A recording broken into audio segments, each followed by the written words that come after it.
What's going on, guys? So here we are in February. Come here. Hey, come on, guys. Come on. You can be in this. Come on, come on, come on, come on. Come on, come on. Hey.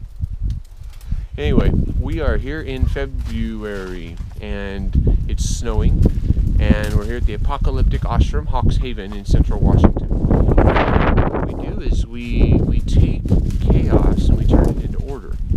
So at one time, right, it's always exciting here, and it's always an opportunity to recognize the divine design, how to realize the divine design, because it's actually super to be human. We were made in the image of God, and we are creators when we are not acting like consumers that have been advertised from a television programming a certain way to live, right? And that certain way to live has got us living in what has she got now? Oh my gosh, yeah. Always something to explore. I mean, there's life everywhere, and it just attacks you. That's the way it should be. Life. People seek out hugs. They seek out the touch of somebody else, right? And these guys are no different. They appreciate life. So a little bit of food, a little bit of water, and a friend to hang out with, and it's a pretty cool experience. And sometimes it's really cool experience, like when it's snowing and the wind's blowing, and it's only, I don't know, it's probably around 20 or 25 degrees right now, Fahrenheit, right? And because I'm here in a Western culture, and that's what we use. We use Fahrenheit instead of Celsius. We use a royal fraction in fractional system rather than metric. Because why be like everybody else? Divisions of 10 make a little bit more sense. I always kind of wondered this as a kid. I'm like, why? Anyway, that's what created me, though. Wondering why. I'm like, this doesn't make sense, and ask why. Well, and just because the first person I asked didn't know the answer, it didn't stop me from asking why. And so my whole life has been like, why? Well, why about this? Why is this? Why? At 3 years old, I'm asking my mom. I'm like, hey, why, if everybody's equal, then why are there kings and queens? And she's like, well, that's just the way it is. And I never really accepted that answer. And when she asked, when she told me, well, go ask your dad. Well, my dad, he's like, why are you asking me this? I'm busy. I gotta go to work. Anyway, so basically that led me into a life of doing a lot of the normal things, so that way I could kind of fit in. But I still didn't have my questions answered, and so I said, well, those who seek, they have to. You have to go somewhere where something hasn't been manipulated, and in nature it can't. It's this cat. I can tell this cat to pay taxes, and then it has to do something for me. And it might as well have just been a noise in the wind that just went by me, because it doesn't care. It really doesn't care. And that's look at you. Hey, come here. Hey, you, come here. How are you? Come here. Okay. So one of the things I was working on today is I was like, some things work better when we put action to it. And I think that my video is over. No, it's still recording. Yes.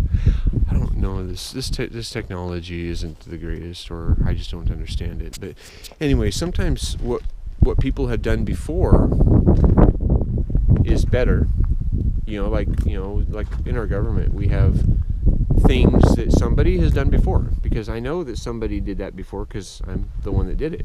It happened with a big machine. And so that's the way it looks right now, and that's the way my life experience is, because that's I mean, there's just a lot. It's an unfinished product, right? There's a lot of pieces there, but it's unfinished. And then as I get time, what I do, time and energy, or people that want to come and help, we take chaos and we turn it into creation.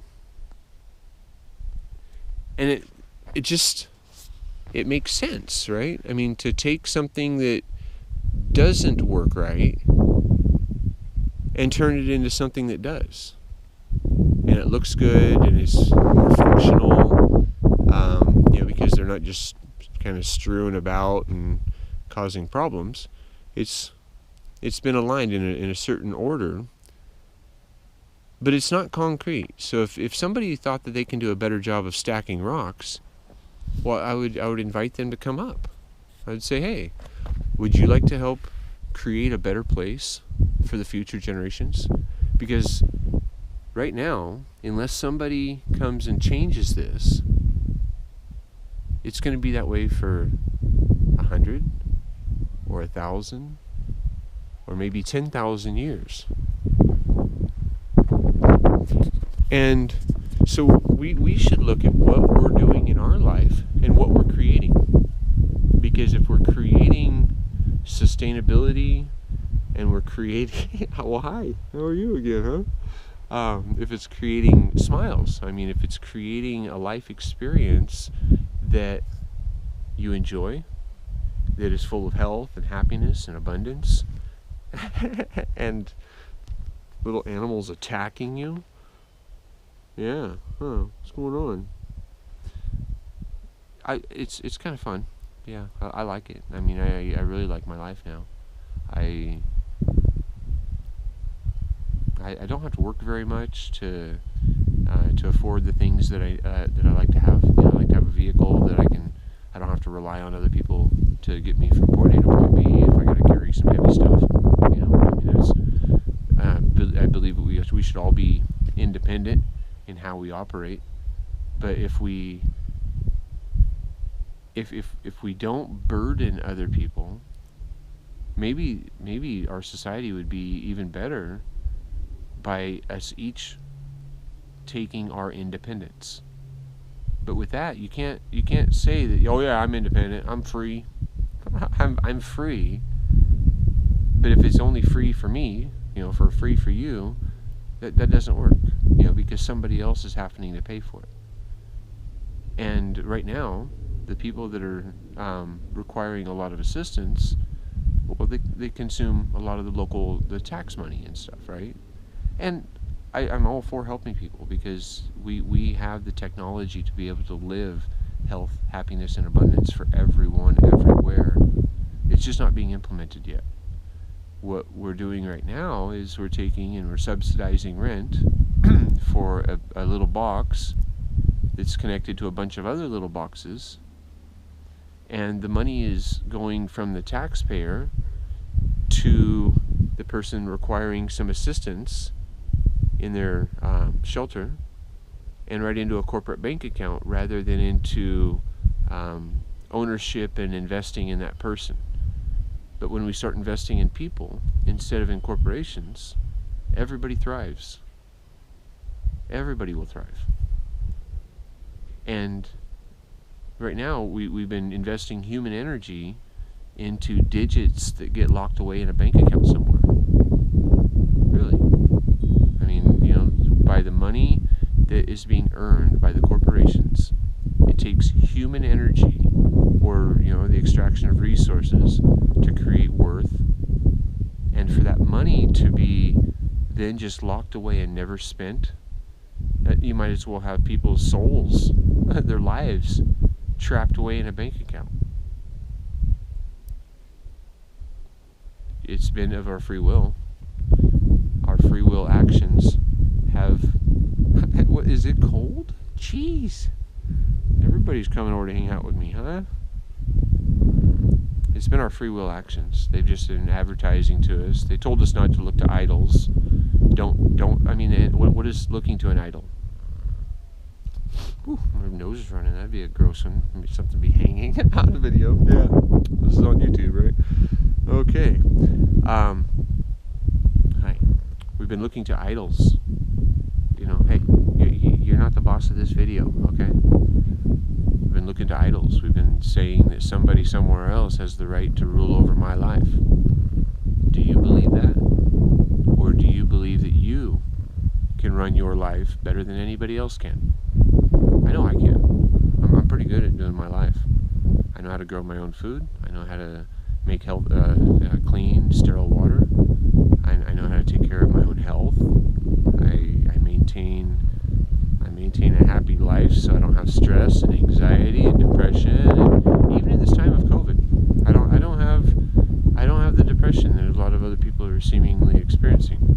I know 4 people have killed themselves. Suicide. That's the real epidemic.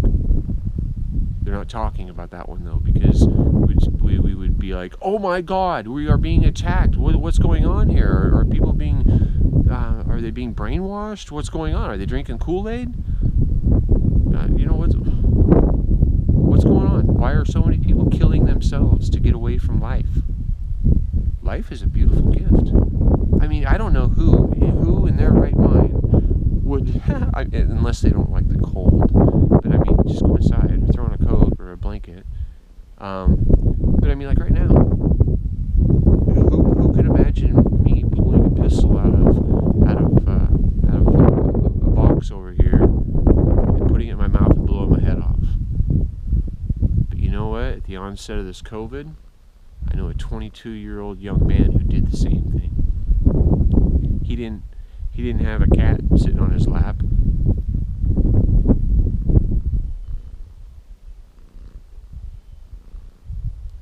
The civilization has been shaped by television programming, TV, for a long time.